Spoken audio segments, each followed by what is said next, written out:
ሰላም እንዴት ናችሁ? ውድ ተከታታዮች፣ በዚህ ዝግጅት ስለ ህብረት ስራ ማህበራት አይነቶች ነው የምናወራው። ከዚህ በፊት የህብረት ስራ ማህበራት የህግ መሰረት በሚል ርዕስ ህብረት ስራ ማህበራት ስለሚደራጁበት እና እውቅና ስለሚያገኙበት የህግ ማዕቀፍ እንደ መግቢያ የሚሆን ዝግጅት እና ትምህርት ወደ እናንተ ማድረስ ይታወቃል። ዛሬ ደግሞ እንግዲህ የተለያዩ የህብረት ስራ ማህበራት እንዳሉ ይታወቃል።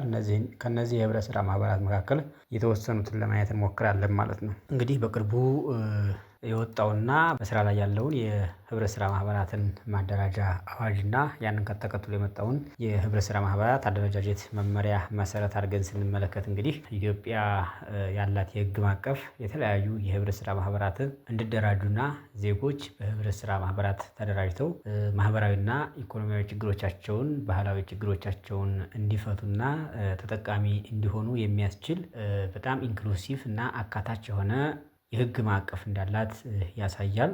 ይህም ማዕቀፍ እንግዲህ በፕሮዳክሽን ወይም ደግሞ በማምረት ስራ ላይ፣ በአገልግሎት ዘርፍ ላይ እና ሁለቱንም አጣምረው የሚይዙ የህብረት ስራ ማህበራት በኢትዮጵያ የህግ ማዕቀፍ ስር ተደራጅተው ስራ መስራት የሚችሉ መሆኑን ያሳያል ማለት ነው።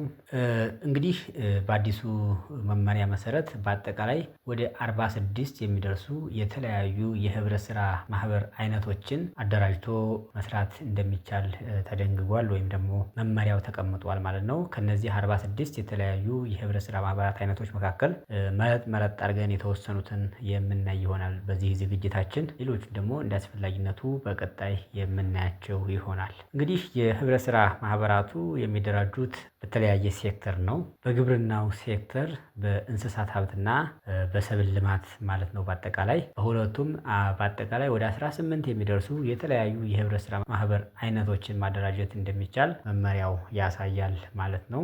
ሌላው በኢንዱስትሪ ወይም በጎጆ ኢንዱስትሪ የምንለውና እንዲሁም በኮንስትራክሽኑ ዘርፍ ወደ 7 የሚደርሱ የተለያዩ የህብረት ስራ ማህበራትን ማደራጀት እና ወደ ስራ መግባት ይቻላል ማለት ነው። በአገልግሎት ዘርፉ ደግሞ ወደ 21 የሚደርሱ የተለያዩ የህብረት ስራ ማህበራትን አደራጅተን ወደ ስራ መግባት እንደሚቻል የህግ ማዕቀፉ ይፈቅዳል ማለት ነው። ይሄ በጣም ጥሩ ነገር ነው። በተለይ በሰርቪስ ሴክተሩ ያሉት የህብረት ስራ ማህበራት በከተማም በትልልቅ ከተሞች ማለት ነው፣ እንዲሁም በመለስተኛና በአነስተኛ ከተሞችም ያሉ ስራ አጥ ወጣቶች ቢሰማሩባቸው ለነሱ የስራ ዕድል ሊከፍት እንደሚችል የሚያሳዩ ናቸው። ያው የህብረት ስራ ማህበራት ደግሞ የታክስ ግዴታ ስለማይጣልባቸው የተወሰነ የራሳቸው የሆነ አድቫንቴጅ አላቸው። ጠንካራ አደረጃጀት እና ኮሚትመንት ያለው እንቅስቃሴ የሚጠይቁ ቢሆንም የታክስ ግዴታ በእነሱ ላይ አለመጣሉ ትልቅ አድቫንቴጅ ያለው ነገር ስለሆነ ይህንን ተገንዝቦ በአግባቡ መጠቀም ያስፈልጋል ማለት ነው። አሁን በዝርዝር እንመልከት የተወሰኑ የህብረት ስራ ማህበራት። በአገልግሎት ወይም በሰርቪስ ዘርፍ ውስጥ የተፈቀዱ የተለያዩ የህብረት ስራ ማህበራት አሉ። ከነዚህ መካከል ሞር አሁን ወደፊት ቢሰራባቸው ጥሩ ነው ብለን የምናምናቸውን ብቻ ነው የምናመጣው። ከዚህ በፊት በጣም የተለመዱ ከሆኑ እዚህ ላይ ማየቱ ብዙ አይጠቅምም ማለት ነው። እንግዲህ በአገልግሎት ዘርፍ ከሚፈቀዱ የህብረት ስራ ማህበራት አደረጃጀት አንዱ የቁጠባና ብድር ህብረት ስራ ማህበር ነው። የገንዘብ ቁጠባና ብድር ህብረት ስራ ማህበር በተቋም ደረጃ ማለትም የአንድ ተቋም ሰራተኞች የራሳቸውን አደራጅተው ሊንቀሳቀሱ ይችላሉ።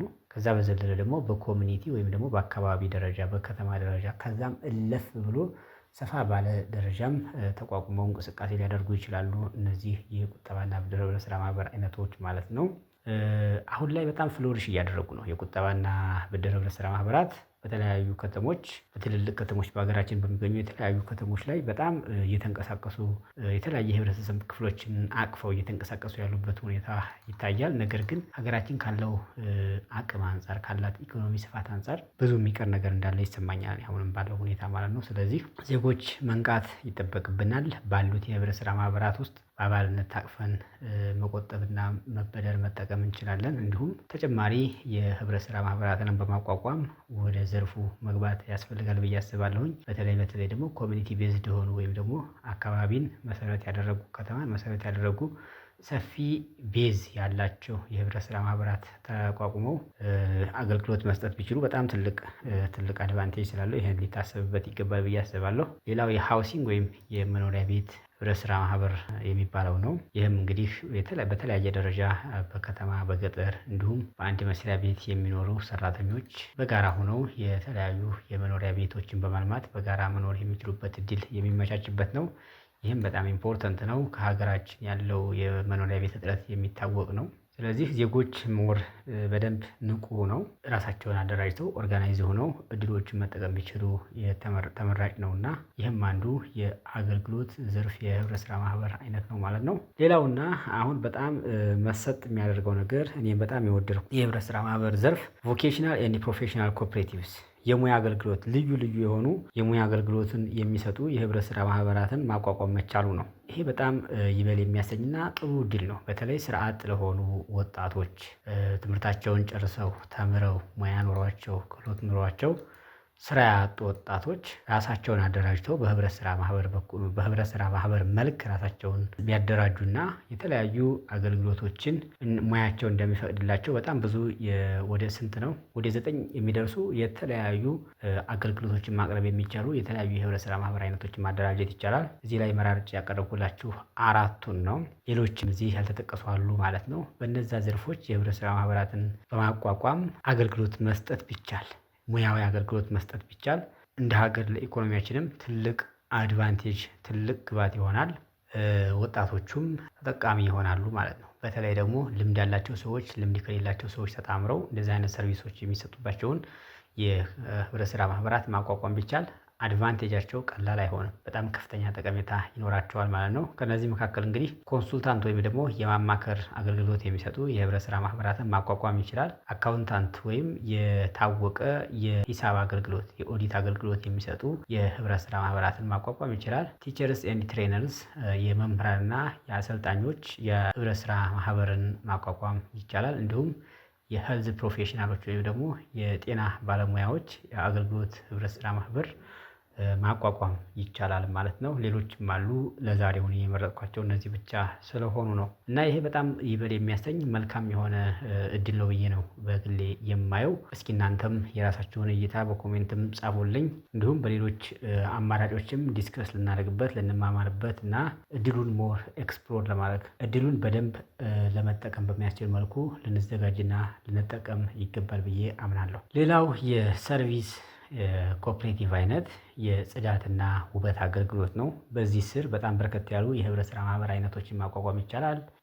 ይሄ ቆሻሻን መሰብሰብና የማስወገድ አገልግሎት፣ የመኪና እጥበት አገልግሎት፣ የልብስ እጥበት ወይም የላውንደሪ ሰርቪስ አገልግሎት፣ ቤትና ግቢን የማጽዳት አገልግሎትና የውበት ሳሎን ከፍቶ የውበት ሳሎን አገልግሎት መስጠት።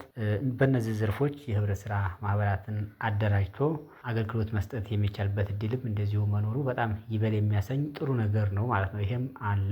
ሌላው በኮንስትራክሽን ወይም በግንባታና በኢንዱስትሪ ዘርፍ ላይ የተፈቀዱ የህብረት ስራ ማህበር አይነቶች አሉ። እነዚህም በኮንስትራክሽኑ ስንመለከተው ትራዲሽናል ማይኒንግ ወይም ደግሞ ባህላዊ የማዕድን ፍለጋ ስራ አለ። ባህላዊ የማዕድን ፍለጋ ስራና የተለያዩ የግንባታ እቃዎችን የግንባታ ግብአቶችን የማምረት ስራ በኮንስትራክሽን እና በኢንዱስትሪው ዘርፍ በኮንስትራክሽን ዘርፍ ያሉ ናቸው። ከዛም ዘለል ባለ መንገድ በኢንዱስትሪው ዘርፍ ስናየው በተለይ ደግሞ የጎጆ ኢንዱስትሪ የምንላቸው የሽመና ህብረት ስራ ማህበር፣ የቢሮና የቤት እቃዎችን የማምረት ህብረት ስራ ማህበር፣ የሸክላና የሸክላ ውጤቶችን የማምረት ህብረት ስራ ማህበር እና እንዲሁም የሳሙናና ሌሎች የጽዳት እቃዎችን የሚመረትበት የህብረት ስራ ማህበራትን አቋቁሞ በእነዚህ ዘርፎች መሳተፍ እና መሰማራት እንደሚቻል የህብረት ስራ ማህበራት የህግ ማዕቀፍ የሚፈቅድ መሆኑን መገንዘብ እና መጠቀም ያስፈልጋል የሚለውን ማስገንዘብ እፈልጋለሁኝ። እንግዲህ የተከበራችሁና የተወደዳችሁ ተመልካቾቼ የዛሬው ዝግጅቴ እዚህ ላይ ተጠናቋል። አብራችሁ ስለነበራችሁ እጅግ በጣም አመሰግናለሁ። ሀሳብ፣ አስተያየት፣ ጥያቄ ካላችሁ በኮሜንት መስጫ ሳጥኑና እዚህ ስክሪን ፊት ለፊት ላይ በምታያቸው አድራሻዎቻችን በኩል ልታደርሱን ትችላላችሁ። ከዛ በተረፈ አዳዲስ ተመልካቾች ካላችሁ ሁላችሁም ሰብስክራይብ አድርጋችሁ የመቅረዝ ሚዲያ ቤተሰብ ሆኑ። በተረፈ በሌላ ዝግጅት ተመልሰን እስከምንገናኝ ድረስ ሁላችሁም በያላችሁበት ቸር ሰንብቱ። መልካም ጊዜ ይሁንላችሁ።